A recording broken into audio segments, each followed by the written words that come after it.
Already, man. What's going on, y'all? It's your man Quincy Weststone, aka Q Stone. This is another episode of the BeatStreet Podcast, man. Today on the show, man, I got a long-time partner, man, friend, man. I met him years ago, man, when I first entered into the music industry, man. Sean Blaze. What's going on, man? What's happening, man? What's happening? How you been doing, man? Man, I'm doing well. Already, man. Happy with life. Yeah. And, still putting it down, man. Yeah, still putting it down, man. For y'all who don't know, man, when I first entered into the industry, I was learning how to make some music, but the first time I was entered into the industry was through Sean Blaze, man. Yeah, I remember what you had at Triton keyboard. I had a Triton keyboard.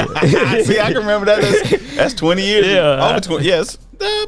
It's over 20 years. Yeah, about over 20 years now, man. Yeah. You got all that gray hair. Yeah. I'm looking good. I had gray then, though. I had gray then, though. But it's all up in here now, though. It's all up in here. Hey, if I let this grow, out during the pandemic, and I was like, nah, let me cut that off. Let me get back young. Yeah. And one of the guys that I worked with, he was like, I saw you one day, man, and then the next day, you look like you de-aged 20 years. Yeah, that's real. Yeah. That's what's up, man. What's been going on, man? So, probably for the last 15 years, I took a path in doing a lot of film work, right? Yeah. And over those years, I developed skills that eventually landed me to work with actually another guy who was a friend, I would say. He was a few years older. When I was a kid, I used to go work at the University of Houston, and we would actually end up working in the parking lot together. His name's Greg Carter.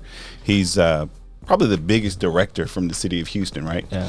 So he found out that I got into the film industry, and he was like, hey, man, I'll find a place for you. Yeah. So the first film that we worked on was called Elbows and Vogues, and that was probably 12, 13 years ago now. Yeah. And I had, some film equipment, and he used my equipment to put this movie together. It's like I had it, but I didn't really understand the film process. I had worked with Marcus, and we actually made a film, Frank White, right? Yeah. At all costs, right? Yeah. So we really didn't have any formal film training.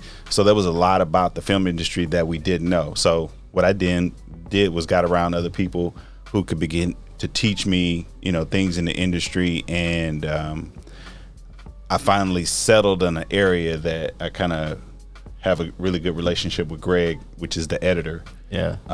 So I've edited season 1 and season 2 of Fifth Ward. We did a Christmas movie for BET Her. Yeah. Called One Crazy Christmas. Mm-hmm. Yeah. And then this year we're getting ready to work on another project called A Hip Hop Christmas. Okay. And it's through Viacom and MTV. Yeah. So quite lengthy experience in the film industry, but I still do music. Yeah. I got an artist, Quentin Sampson, who's a singer.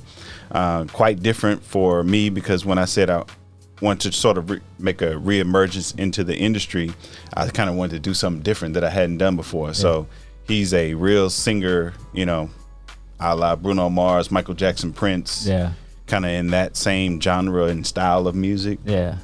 And just kind of been working with him for about 4 years now, and just started working with another young lady who's a rapper. Her name is Miss Me. Yeah. And we just dropped her single, and just continuing to work and just bouncing back between film, music, film, music. I also shoot too, so I've also been developing those skills and understanding what it takes to direct better, just better film coverage. So when you're actually shooting, so how to frame your shots better, how to get that cinematic look, understanding the post-production process, and how you watch these Hollywood films and you're like, man, how did they get the sky like that? Yeah. Well, a lot of it has to do with the color correction, but you're doing layers on top of layers on top of layers. It's just like music, man. Yeah. You start out with a kick or, some little piano idea, right? And then you turn that into something, and then people go, how'd you come up with that? It's the same thing, so that's what I've been doing. So when you say editing, where's that process when you say editing? So the editor is responsible for producing the technical aspects of what you see on TV. Yeah. So one of the biggest things that I had to eventually learn is I work for the director. Okay. So I might have this bright idea of how I think a scene should look, and I'll cut it together and show it to him, and then he'll go, now I want you to use take 2 for this piece. And it may be just like one part of the scene, and then he'll go and change something else. Like and like on a take, when you're doing a film, there may be 7 or 8 takes, right? And the last one is generally the circle take. But Greg is so in tune to his films that he knows what was on the first take, what was on the second take, while we're sitting there in the editing suite. And of course I watch it, but he actually lived it when it was being filmed. Okay. So he's he's meticulous to know what's on there, and he'll know like, no, there was another take. And I'm like, no, there's not another take. And then I'll go through and eventually I'll find another take. Maybe something happened where they didn't do audio or something, so sometimes those clips don't come in right, and it's just separate, and you just go and do the search for it.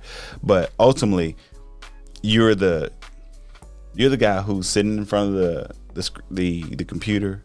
You're participating in that whole concept of trying to take what was on the script and actually bring it to life. Because sometimes you'll edit something, and just because they wrote the scene a certain way doesn't mean that information is revealed in that same order. Gotcha. Because now you have time, you can just move something around and shift it, So therefore you come up with something new, and it's more interesting. But again, the director has the last word. So, it's kind of like I've kind of gotten to that point where we have this work relationship, because as I said, we did season 1 and season 2. So when you think about an episode, it's between 45 and some of them are, 65 minutes. Yeah. So, and you do that 12 times, and then you do a movie that's an hour and 30 minutes. Like, we know each other. Okay. Yeah. So it's really a relationship. And that's why if you look at a lot of major directors, they work with the same editor over and over and over, because you begin to get an understanding of what they see. So it helps you as you grow with them. So are you mixing? You're mixing it too, right? As far as the sound? No. Okay. So in the film world, when you have a budget, there's somebody else who handles that. There's somebody who does the color correction.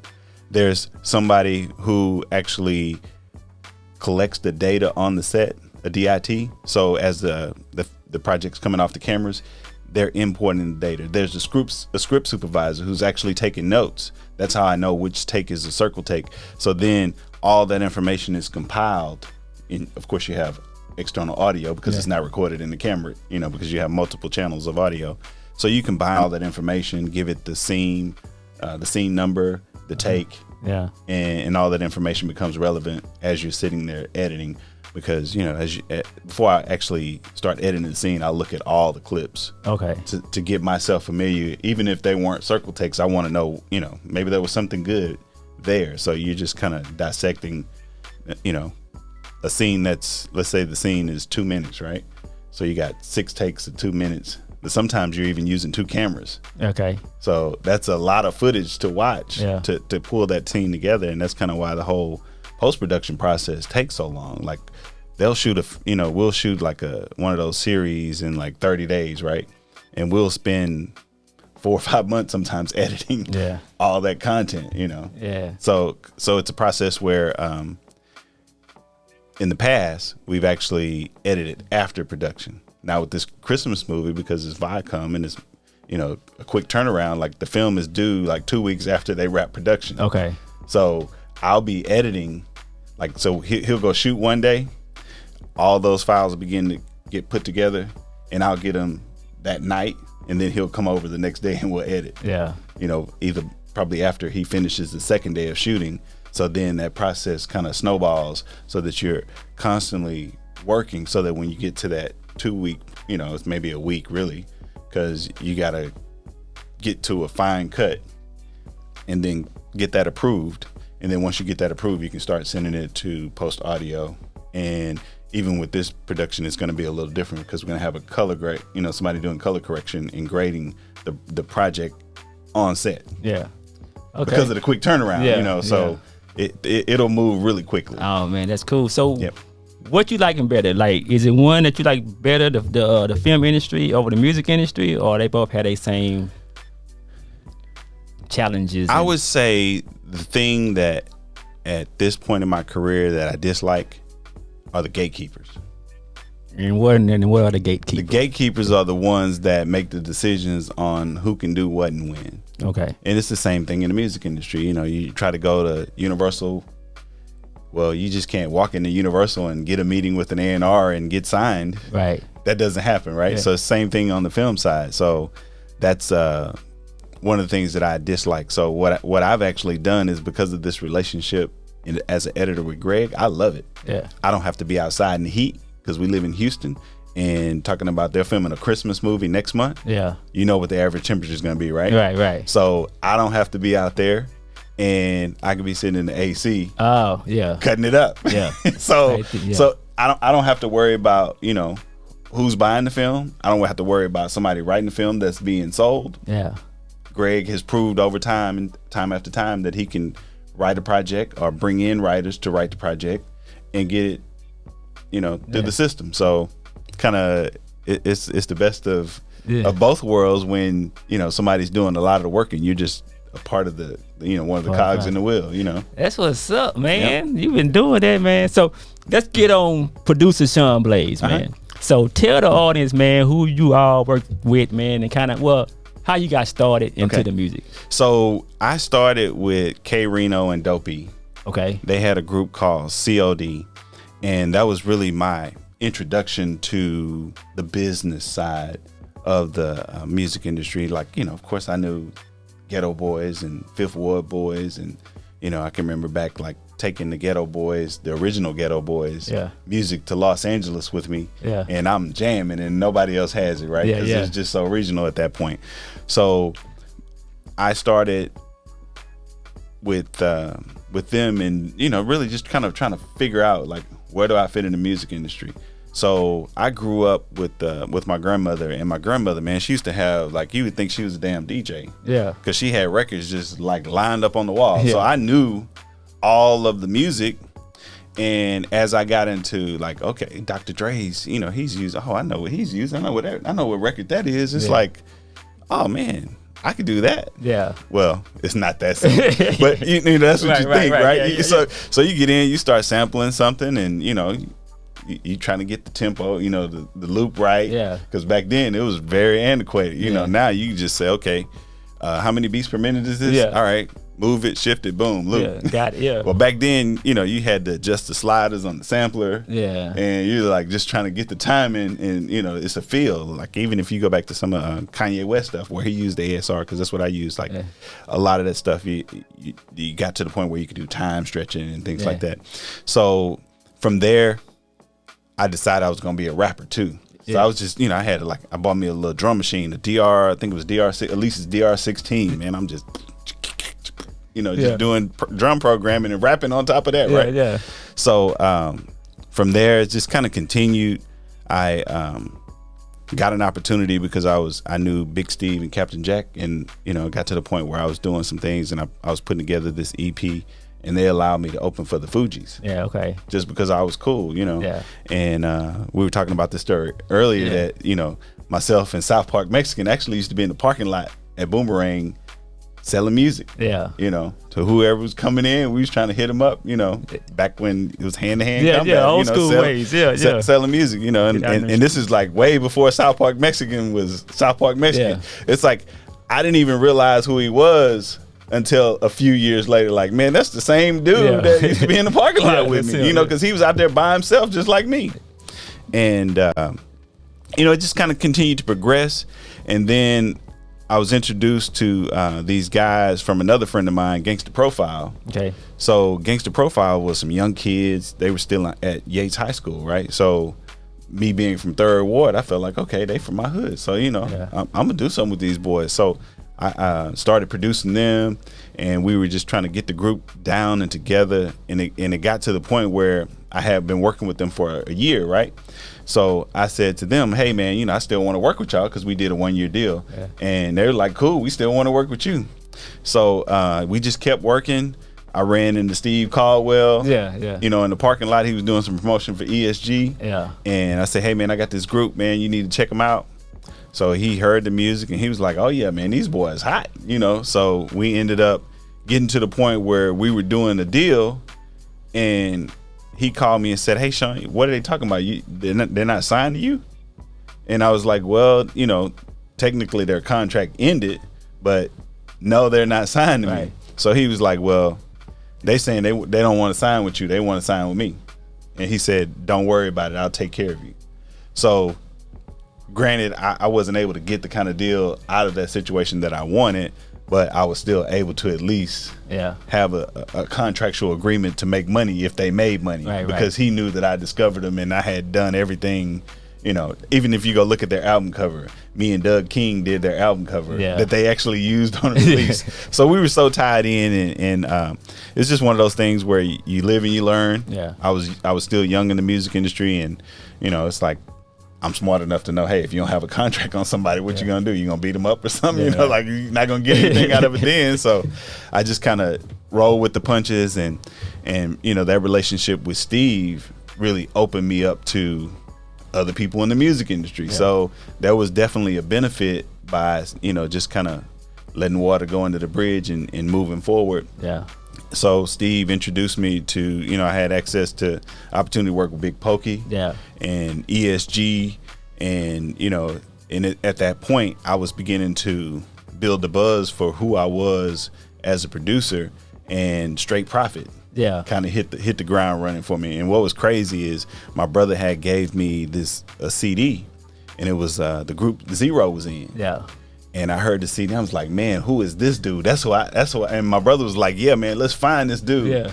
So then I'm working with, conversating with Straight Profit about doing some beats, and they were like, you know, hey, we want to do, we buy them in bulk, so we like to buy 10 beats, and you know, and then just bring the artists in, and okay, we know we're getting 10 beats from you. So I was like, oh, okay, let's do it. Let's do it. Yeah, come on with it.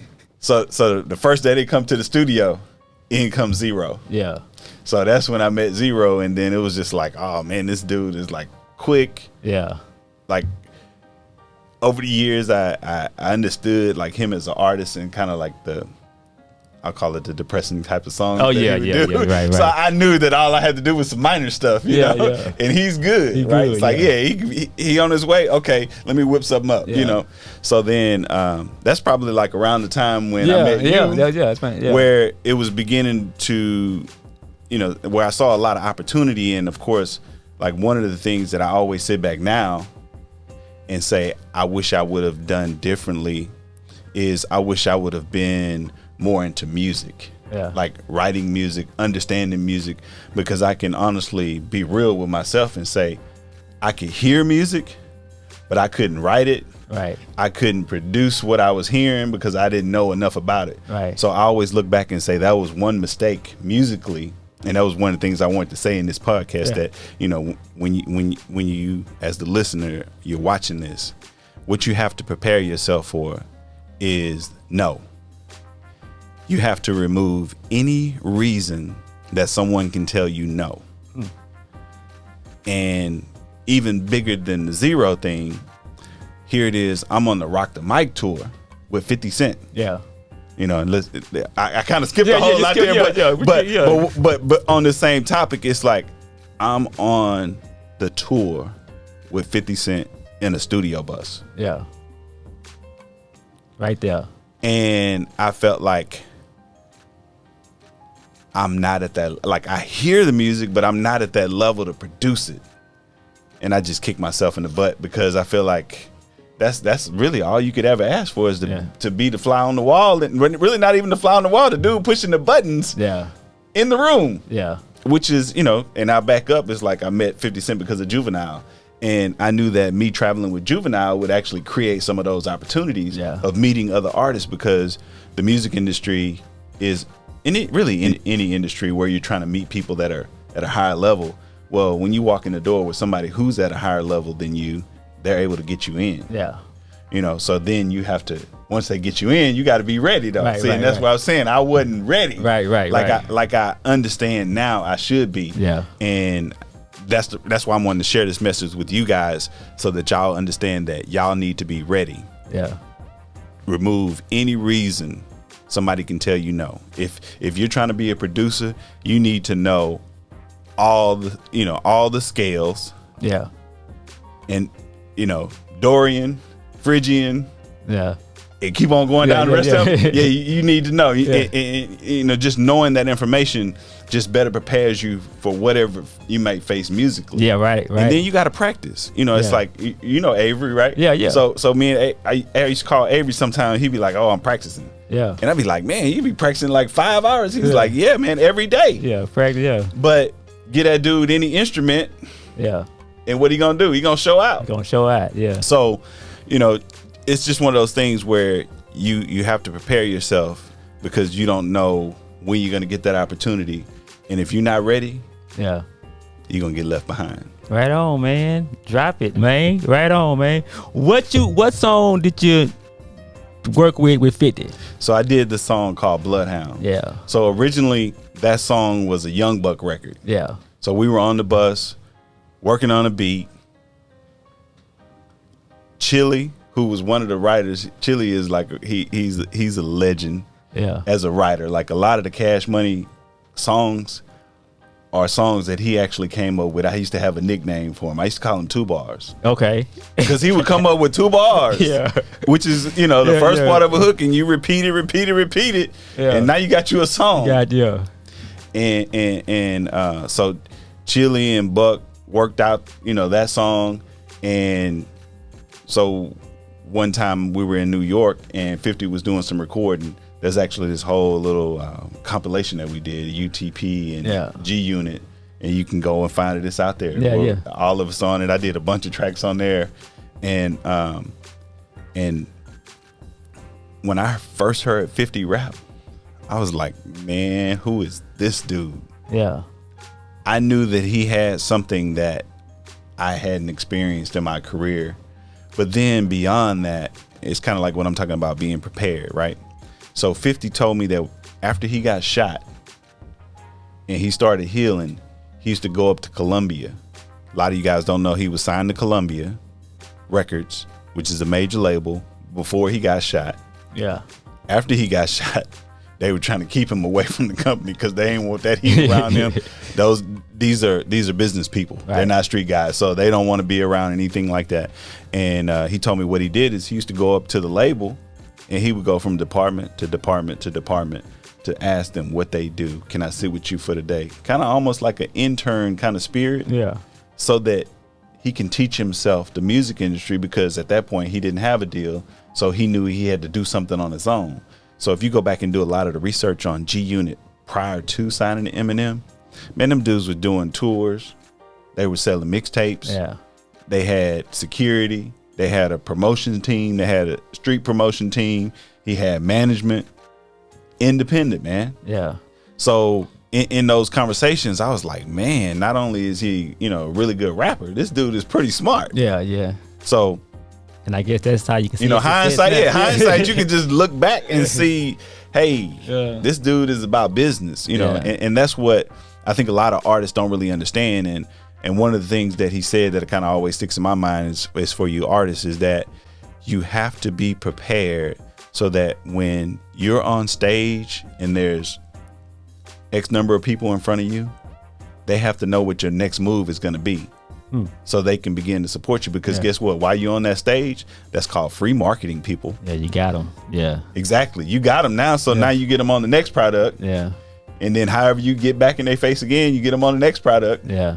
Now he's selling liquor, and he go show up, and everybody go show up. Yeah. At the liquor store when he show up, right? Yeah. So that's right on, man. So how you feel about the industry as a whole now until back then, like the artists and the producing, all that stuff? What's your take on that? So here's one thing that this one mix engineer said, and I was like, okay, that kind of puts it all into perspective.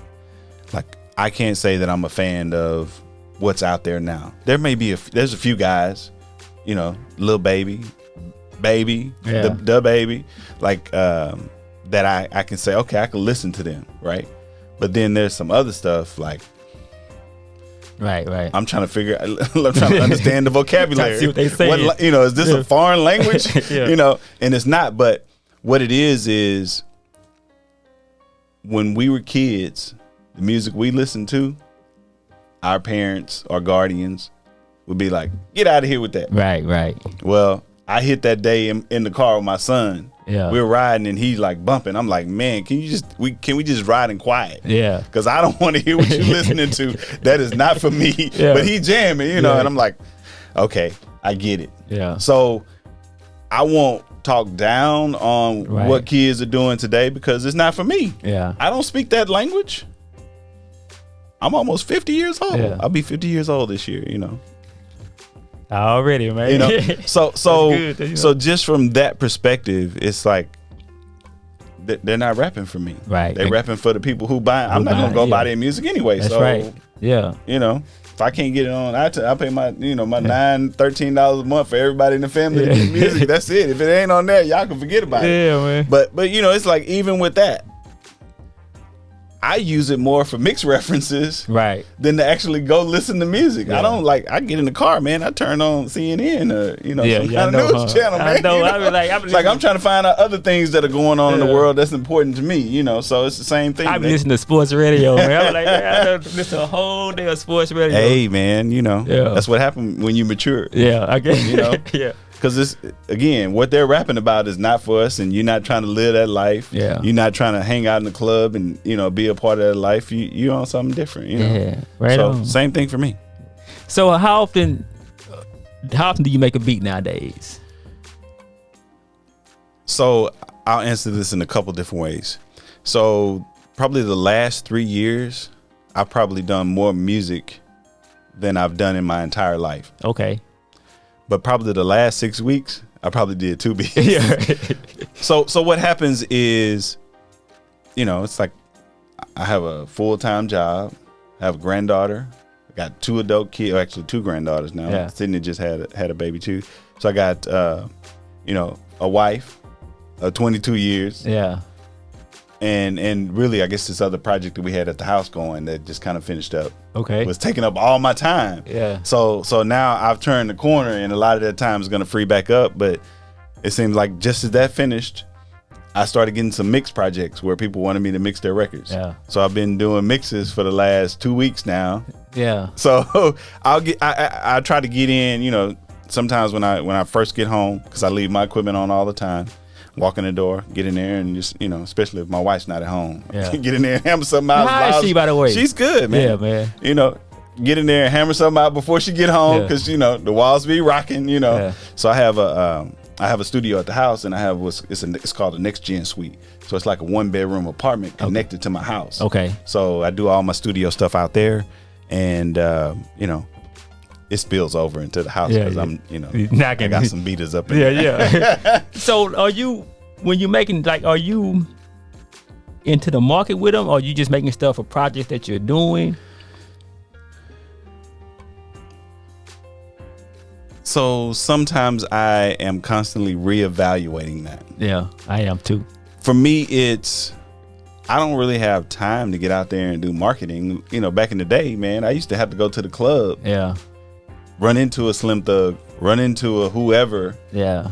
So that you could say, hey, man, I'm over here. Yeah. That was my way back in the day. Now, there's a lot of guys who just post music on YouTube, and that's kind of the new thing. And then they sell, non-exclusive, exclusive, $50 exclusives. And people be calling me, and I say, look, man, you can get a beat over there for $50. Yeah. Because I don't care. I want $2,000. Yeah. If you want me to do something, because I'm a producer. Right. And some people don't really understand that. Yeah. Like, sometimes you come to my studio and I end up producing your record because I'm coaching you through what's a good take, how to deliver something. If you're singing, I really don't even like doing those kind of sessions because you need a vocal producer. If you're not paying me to do it, you need a vocal producer in here, Yeah. Because you got harmonies and stacks and, how to layer it to make it sound good. Like, I know all those techniques. So when I say producer, like, to me, traditionally, that's what the word producer meant. That's what it is. Now, they got some people that are just beat makers and they just do a bunch of beats and, you go to the studio and whatever you come out with is whatever you come out. They don't care. Yeah. They, if they get a royalty check, they get a royalty check. If not, they don't care. They got their exclusive. Yeah. Like, okay, that's not what I'm trying to do. So, really, I've lately been focusing more on doing music for my artists. But you know how it is as a producer. Sometimes you start a beat and it just takes its own life, and it's like, okay, this is really not for none of them. Right. So I got a bunch of those, and it's like from time to time I'll find artists that I'll take some interest in. And one of the guys, Ill Tactics, I don't know if you remember him. I remember the name. So he's kind of evolved in several iterations of his career. Okay. And I just sent him like 3 tracks. So we're working on. Think of Black Eyed Peas. Okay. So he got 2 girls that sing and he raps, and over his lifetime, man, this guy actually, from Beaumont, he's traveled around the world performing and doing music. Now he wasn't doing like his music. He was doing more like, think of Vegas style shows. Okay. Where he was the rapper or whatever. Like he was in Mexico for probably 4 or 5 years just working over there. Yeah. Like in the casino environment, living. Because when it was a writer that called me and said, hey, what do you think? You think he would be interested? And I was like, well, hey, his music career hasn't taken off, so he need to eat. He was living with me at the time, so I was like, okay, cool. Now you got a job, you can go, right? So he went down there and kind of it really opened his eyes to the music industry, and I was having a conversation with Quentin this morning actually, and we were talking about how his American fan base is different than Brazil, London, South, other South American countries, because they like different kind of songs. Yeah. So being that Michael Jackson, Bruno Mars type of artist, you're a little bit more international, right? So he actually went to do a show in London, and he was a winner on it's on Netflix. It's called Sing On. Okay. So he was on the Love Song editions of that show, and he actually won that show. But he has that kind of appeal, he kind of look like me, so he'll fit in. Right on. So it's just kind of circling back to Ill Tactics, me sending him some tracks was like, okay, let's do something like this. Let's come up with this kind of concept around the group, and let's just see what happens, you know. So I'm probably more willing to do stuff like that, because I'd rather give you the beat than even say, man, that's where I'm at. I'd rather just say, here, man, take it, because, but I'm not just going to give anybody something. Right, exactly. Like if you got some talent and I'm like, okay, you might go somewhere, hey. I want to work with you. Yeah, exactly. And not necessarily like I've even like slowed down where I'm just like, hey, I just want to do some beats for you. I'm not trying to sign you. Yeah.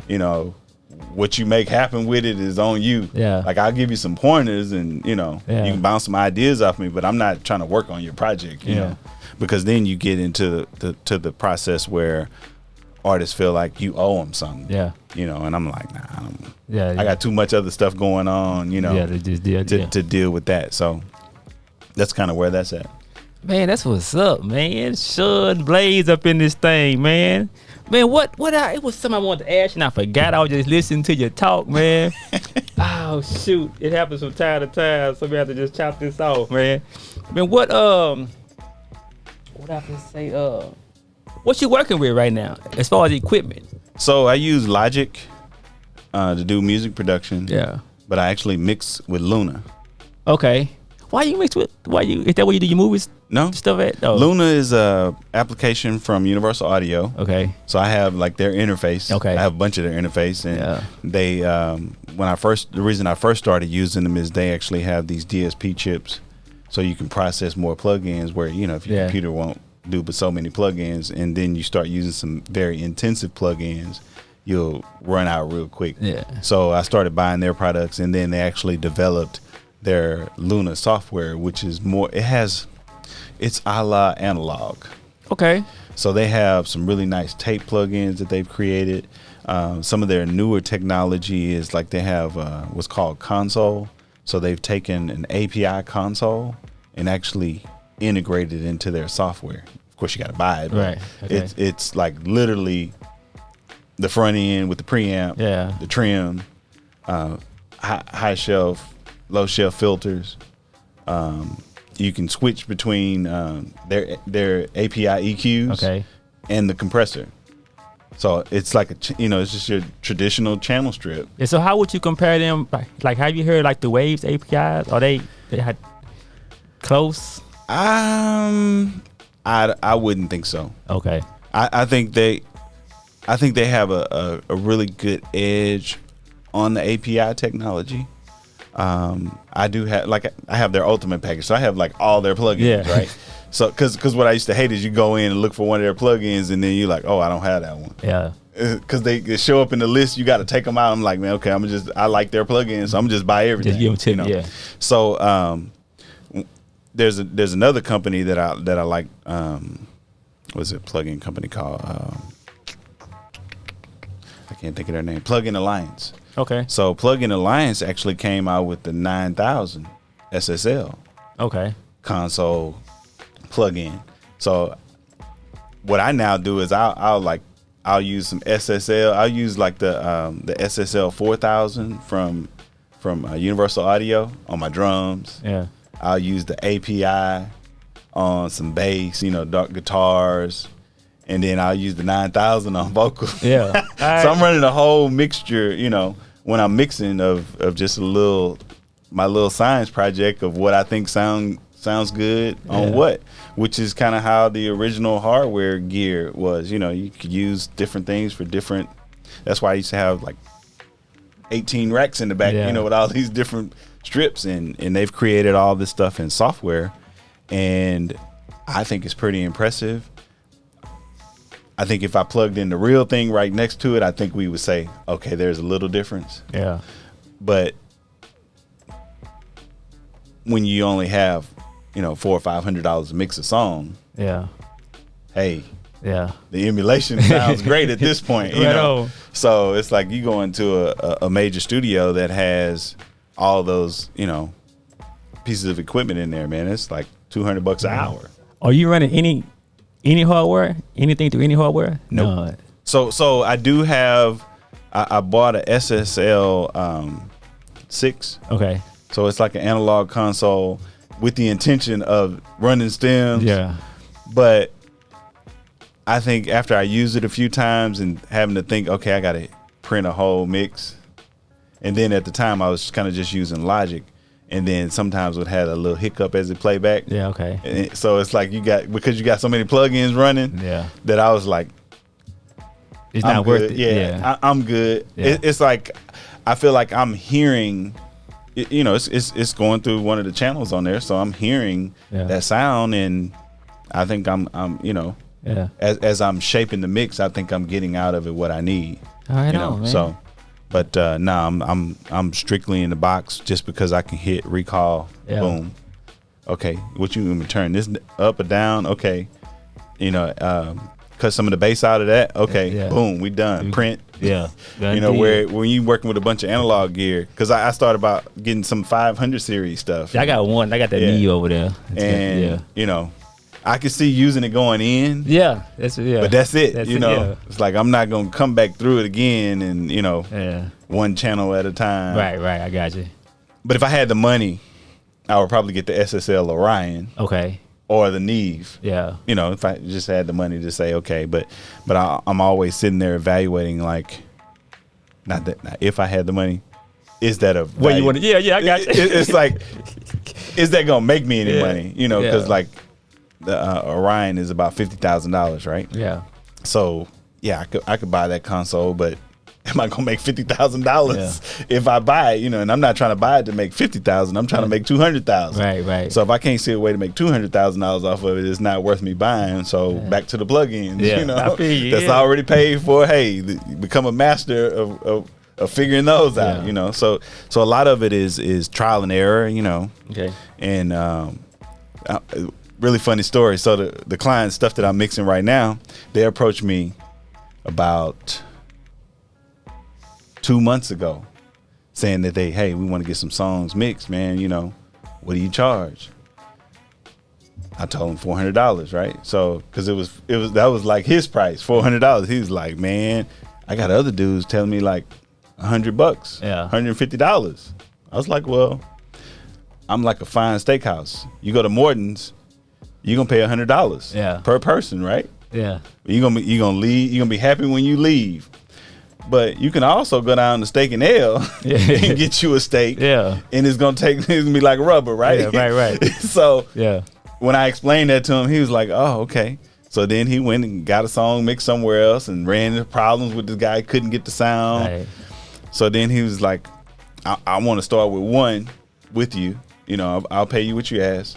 I sent it back and they were just blown away just from the first print. Yeah. Boom. Yeah. And usually I might do 8 or 9 prints before I'm finished. Okay, yeah. Because I'm, and when I say 8 or 9, that means that I've listened to it in multiple environments. Right. So I'm like pretty confident. But even with that stuff, I did the mix. I went and listened to it in the car one time, sent it to them. They were like, wow. Yeah. Okay, we get it. So. Right on, man. So you've always been real great with your business. Mm-hmm. Some business tips for a producer. What should a producer know about his business when getting first started out? So one of the funniest things that people find out about me is my publishing company name is What About Publishing. Yeah. So that's the key to it all. You have to ask, what about this? What about that? When you do your producer deal, what if you sell 1 million copies? What if you sell 5 million copies? Yeah. What if you sell 10 million copies? Well, you can ask for an increase in pay. Yeah. You can ask for whatever you want, but if you don't know to ask, you won't know to ask, right? So really understand the business and know how you make money as a producer. It's like with many of the independent artists that I produce, I probably never gotten a royalty check. But, it's like sometimes those are the kind of deals, like I was talking about Straight Profit earlier, at that time they were paying me $300 a beat. Yeah. But they were buying 10, so okay, I was maybe getting 500-600, with some other folks, but you're going to give me 10? Yeah. Okay, let's do it. Yeah. But then in that period of time, I did like 40 beats in 1 year. Yeah. Like that. Yeah. That would have never happened, if I hadn't begun that relationship with them. So know that the relationship is also important. Sometimes it's not about what you can walk away with today, but it's what you can walk away with in the future. Right on. But also take care of your business so that in the future you're not disappointed, because this industry is full of disappointments. You know, people will promise you things, and it's just like I was talking about Gangster Profile. If you don't have it in writing, what you gonna do? I would also say, as you're creating your material, one of the things that I find out as I have to sometimes get beats from other producers for studio clients, or one of my clients actually represent when they need to get beats from folks, right? So you need to create an organized method of storing your material. So when you do music, you need to be able to access it exactly the way it was when you created it. So one of the things that I do is, once I get to a point where I feel like, okay, I'm in a great ballpark of where I think the beat should be, I actually print stems of it. Yeah. So I have the original file, because what'll happen is you'll change computers and you'll try to open that session back up, and there'll be some plugin that may not even work anymore on the latest software version. So now you screwed. Yeah. So back in the day when I was getting started, everything was on tape. So I put it on that tape, baby. It's there, baby. It's done. And I think one of the things for me that I did like about the digital technology is I could do a beat and then I could really rearrange it quickly. Because once you drop it, man, it's I guess you can cut stuff now in the mix. But it's like I might want to change the chord that I'm playing, because this person would sound better if I go up a half step, on it. So if you print it, but not, even the audio, they got audio stuff now, man, that, you can pitch it up a little bit. Like Luna does that real well. I don't get it that deep into it, because I feel like some stuff are, some things that are out there, I call them science. Like I call it those kind of people the scientists. Like I think Marcus is a scientist. Yeah, Marcus. Yeah. Because you like I'm more a surface idea. This dude gonna open the plug-in and say, oh, you know, you can turn it and looks at on the back of the plug-in and you can change this to that. Yeah. I'd be like, dude, I ain't looking out. Nah, I just want to turn it out. It sound good to me. You know. But he'll go a deeper dive. I'm having to tell him to stop sometimes. You know, me and Marcus, man, we've been working together since '98, right? Yeah. So it's like I know, like when I tell people, hey, I know who I want to hire for a particular thing. Like sometimes I just want to hire him because I know he's gonna be more in depth than I'm gonna be and more technical. You know, where I'm sure he would sit up here and debate about whose skill set's better. But it's like one of those things where like I want to bring you in because I know you're great at that. Yeah. You know, like when I don't want to have to figure something out, I know I can call Marcus, and then I can just think about something else. You know. Yeah. It's like I can think about, hey baby, let's go sit outside while Marcus do something for me. You know. Yeah. As opposed to doing that, and it's just like I'm old enough to recognize that, and that's just like growth. You know, sometimes people think, oh, I got to do everything. Right. If I don't do it, it ain't right. Yeah. Well, that's not the case. Right on, man. Yeah. And do you still have some of them old ADAT tapes and stuff out of them tapes, man? Yeah. There's some stuff on them tapes, man, I be wondering about, man. I got all but the ones that Malcolm them took. Oh, they took some? They took their whole set of tapes. I didn't even know. What was that group called? QD3? Yeah, QD3. Yeah, man. Yeah, them boys, they took all their tapes, man. I just whatever, man. You know. Already, man. Man, well, shoot, man. That's what's up, man. That's all we got. We gonna make this a 2-part, huh? Hey,